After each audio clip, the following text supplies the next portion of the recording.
اعوذ باللہ من الشیطان الرجیم بسم اللہ الرحمن الرحیم۔ محترم سامعین، السلام علیکم ورحمۃ اللہ وبرکاتہ۔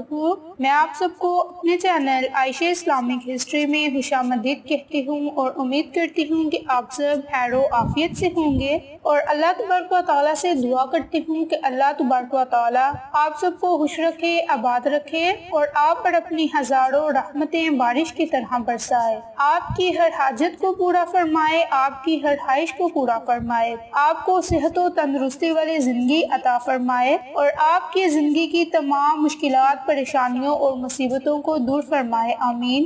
سامعین، جیسا کہ آپ سب لوگ جانتے ہیں کہ رمضان المبارک کا مہینہ شروع ہو چکا ہے، تو سب سے پہلے آپ کو رمضان المبارک، اور رمضان المبارک کا مہینہ تمام مہینوں کا سردار ہے۔ اللہ تعالیٰ نے اپنے بندوں کی گناہوں کو معاف کرنے کے لیے رمضان المبارک کا مقدس مہینہ مسلمانوں کو تحفہ عطا کیا ہے، جس میں مسلمان اپنے پچھلے گناہوں کی بخشش مانگتے ہیں، اپنے رب سے معافی طلب کرتے ہیں۔ تو آج میں آپ کے ساتھ رمضان المبارک میں روزہ رکھنے کی فضیلت و برکات اور یکم رمضان کا خاص اور جری وظیفہ بتاؤں گی۔ روزہ اسلام کے بنیادی ارکان میں سے ہے۔ اس کے معنی ہے رک جانا، یعنی کہ اللہ تعالیٰ کی رضا کے لیے کھانا پینا چھوڑ دینا، اپنی جائز خواہشات سے رک جانا۔ رمضان المبارک کی اتنی زیادہ اہمیت ہے، اتنی زیادہ برکتوں والا یہ مہینہ ہے، اتنی زیادہ رحمتوں والا مہینہ ہے کہ اس کے بارے میں اللہ تعالیٰ نے حضرت موسیٰ علیہ السلام سے فرمایا، اے موسیٰ علیہ السلام، میں نے امت محمد صلی اللہ علیہ وآلہ وسلم کو 2 نور عطا کیے، جس نے ان دونوں سے دامن و بستہ کر لیا، وہ دونوں جہان کے عذاب سے محفوظ رہیں گے۔ تو حضرت موسیٰ علیہ السلام نے پوچھا کہ وہ کون سے نور ہے؟ ارشاد فرمایا کہ ایک نور قرآن ہے اور دوسرا نور رمضان۔ اتنی زیادہ فضیلت ہے رمضان کی، اتنی زیادہ فضیلت ہے قرآن پاک کی۔ ہمارے پیارے نبی صلی اللہ علیہ وآلہ وسلم نے ارشاد فرمایا کہ رمضان کے مہینے میں میری امت کو 5 نعمتیں دی گئی، جو کہ مجھ سے پہلے کسی اور نبی کو نہیں دی گئی۔ رمضان کی پہلی رات اللہ تعالیٰ اپنے بندوں کو نظر رحمت سے دیکھتا ہے۔ اللہ تعالیٰ جس کو نظر رحمت سے دیکھ لے اسے عذاب نہیں دیتا۔ نمبر 2، اللہ کے نزدیک روزے دار کے منہ کی خوشبو کستوری کی خوشبو سے زیادہ بہتر ہے۔ نمبر 3، فرشتے دن رات روزے داروں کے لیے بخشش کی دعا کرتے ہیں۔ نمبر 4، اللہ تعالیٰ جنت کو بندوں کی خاطر بننے سنورنے کا حکم دیتے ہیں۔ نمبر 5، رمضان کی آخری رات اہل ایمان کی بخشش کر دی جاتی ہے۔ ایک اور حدیث شریف میں ہے کہ اے لوگو، اس مہینے میں 4 چیزوں کی کثرت رکھا کرو: کلمہ طیبہ یعنی کہ لا الہ الا اللہ کہنا، استغفر اللہ، جنت کی طلب، اور دوزخ کی آگ سے پناہ۔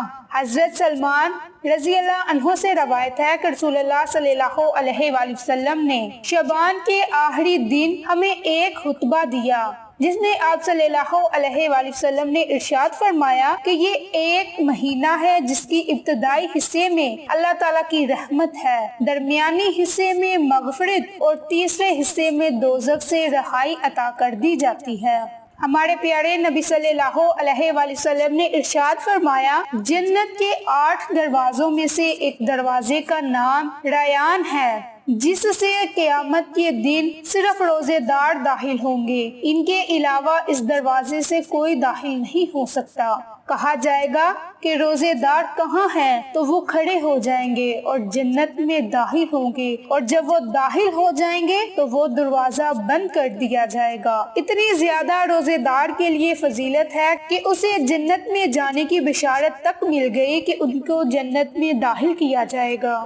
ایک مرتبہ ہمارے پیارے نبی صلی اللہ علیہ وآلہ وسلم منبر پر تشریف فرما تھے۔ آپ نے 3 مرتبہ فرمایا آمین۔ صحابہ نے عرض کیا، یا رسول اللہ صلی اللہ علیہ وآلہ وسلم، یہ آمین کیسی؟ آپ صلی اللہ علیہ وآلہ وسلم نے فرمایا، جبریل نے 3 باتیں کہی، میں نے ہر ایک کے جواب میں کہا آمین۔ حضرت جبریل علیہ السلام نے کہا، برباد ہو جس کو رمضان کا مہینہ میسر آیا اور اس نے اس مہینے میں عبادت کر کے اپنے گناہ نہ بخشوائے، اس کے جواب میں میں نے کہا آمین۔ پھر حضرت جبریل علیہ السلام نے کہا برباد ہو وہ شخص جس کو ماں باپ کی خدمت کا موقع ملا اور اس نے ان کی خدمت کر کے اپنے گناہ نہ بخشوائے۔ میں نے کہا آمین۔ پھر حضرت جبرائیل نے کہا برباد ہو وہ شخص جس کے سامنے میرا نام لیا گیا ہو اور اس نے مجھ پر درود نہیں پڑھا۔ میں نے کہا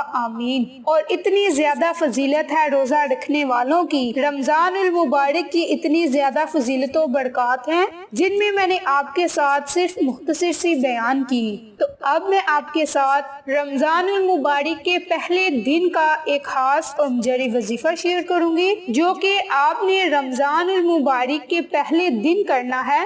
تو سامعین، آپ نے ہر نماز کے بعد دعائے مغفرت کو پڑھنا ہے۔ ایک تسبیح آپ نے دعائے مغفرت یعنی کہ توبہ استغفار کی پڑھنا ہے اور دوسری تسبیح آپ نے کلمہ طیبہ کی پڑھنی ہے۔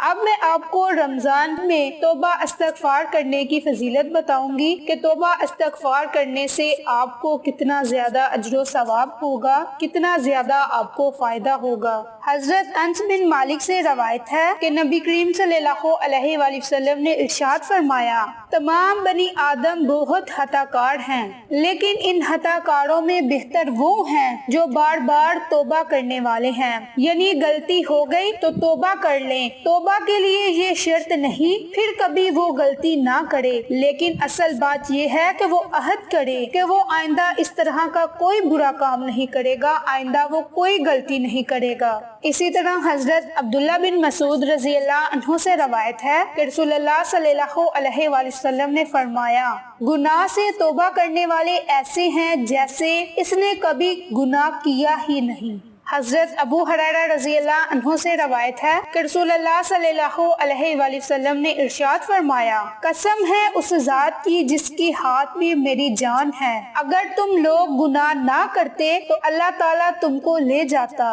اور ایسے لوگوں کو لے آتا جو گناہ کرتے، پھر وہ اللہ سے استغفار کرتے اور توبہ کرتے تو اللہ انہیں معاف کر دیتا۔ باحوالہ ابن ماجہ کتاب الزاہد باب ذکر التوبہ، حدیث نمبر 3۔ اس حدیث کو آپ کے ساتھ بیان کرنے کا اصل مقصد یہ ہے کہ لوگوں کے دلوں میں مایوسی کا غلبہ نہ ہو اور اس بات کو اپنے ذہن نشین کر لیں کہ جو شخص مایوس ہو گیا اسے مبلس کہتے ہیں اور ابلیس کو یعنی کہ شیطان سب سے بڑا مایوس ہے، کیونکہ شیطان کو یہ معلوم ہے کہ اس کا کوئی چھٹکارا نہیں، لہٰذا میں جتنے لوگوں کو اپنے ساتھ لے کر جہنم میں جھونک دوں یہی میری کمائی ہے۔ چنانچہ ابلیس کہتا ہے کہ بندہ مایوس ہو، جو انتہائی مایوس ہو جائے اللہ کی رحمت سے قطع مایوس ہو جاتا ہے۔ اپنے دل و دماغ سے مایوسی کے سائے کو دور کریں اور اس حدیث پر غور و فکر کریں تاکہ آپ کے دل و دماغ سے مایوسی نکل جائے۔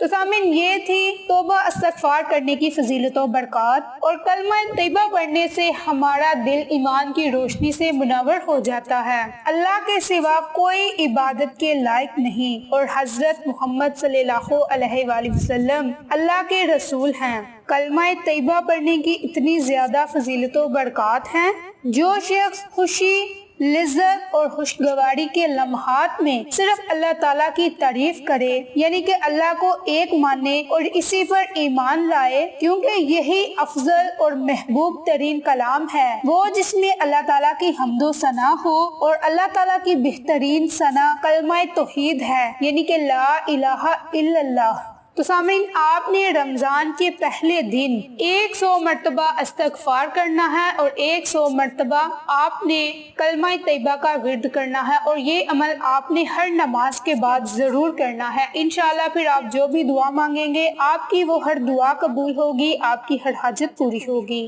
تو امید کرتی ہوں کہ آپ کو میری آج کی ویڈیو پسند آئی ہوگی۔ ویڈیو آپ کو پسند آئیں تو اسے لائک، شیئر اینڈ سبسکرائب کیجئے، اور صدقے کی نیت سے اپنے پیاروں کے ساتھ، اپنے جاننے والوں کے ساتھ شیئر بھی لازم کیجئے۔ انشاءاللہ پھر کسی نئی اچھی ویڈیو کے ساتھ یا اچھی معلومات کے ساتھ آپ کی خدمت میں حاضر ہوں گے۔ تب تک کے لیے اجازت۔ السلام علیکم ورحمۃ اللہ وبرکاتہ۔